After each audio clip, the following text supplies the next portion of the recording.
Guys আসসালামু আলাইকুম। বাসার এসি অনেক ময়লা হয়েছে, পরিষ্কার জন্য খুলছি। নিজেই ইউটিউব দেখে খোলার চেষ্টা করছি, ইনশাল্লাহ খুলতে পারছি। এখন পরিষ্কার করব। তো দেখেন আমার এসিটা কি ময়লা হয়েছে, তুমি একটু এখানে দেখাও দেখাও এখানে দেখো, আমি এই যে দেখাচ্ছি। দেখেন এসি কি ময়লা হয়েছে।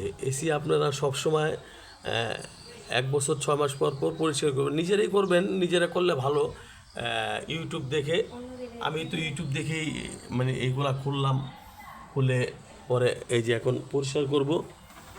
তো গাইজ পরিষ্কারের বিষয়টা আপনি এই এই সাইডটা যাতে পানি না লাগে একটু খেয়াল করবেন।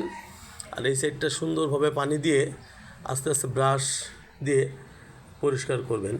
তবে আমাদেরটা এলজি এসি, 2 বছর হয়েছে কিনছি, কিন্তু এখনও পরিষ্কার করা হয়নি। তা আমরা পরিষ্কার করব। আমাদের এই যে পরিষ্কার করার মানে আমরা এই যে এটা দিয়ে পরিষ্কার করব, কারণ আমাদের কাছে ফায়ার গান নাই, সেই জন্য আপাতত এটা দিয়ে পরিষ্কার করব। ব্রাশ, তারপর আমাদের আরও আনুষঙ্গিক যন্ত্রপাতি আমাদের আলিফ সাথে আছে। তো দেখতে থাকেন আমরা এসিটা কীভাবে পরিষ্কার করব, আপনাদের আরও একটু ভালো করে দেখাবো। এখন আলিফ তুমি একটু দেখাও আমরা এসিটা কীভাবে পরিষ্কার করি।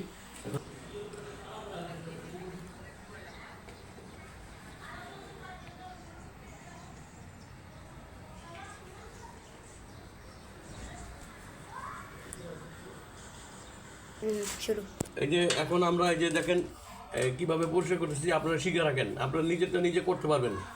এই দেখেন আমরা পানি দিয়ে স্প্রে করতেছি আর ব্রাশ দিয়ে ডলা দিতেছি।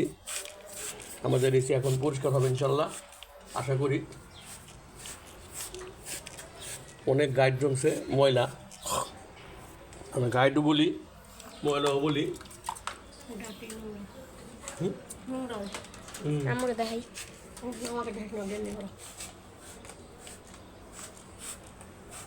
তো না, কোনো মোবাইল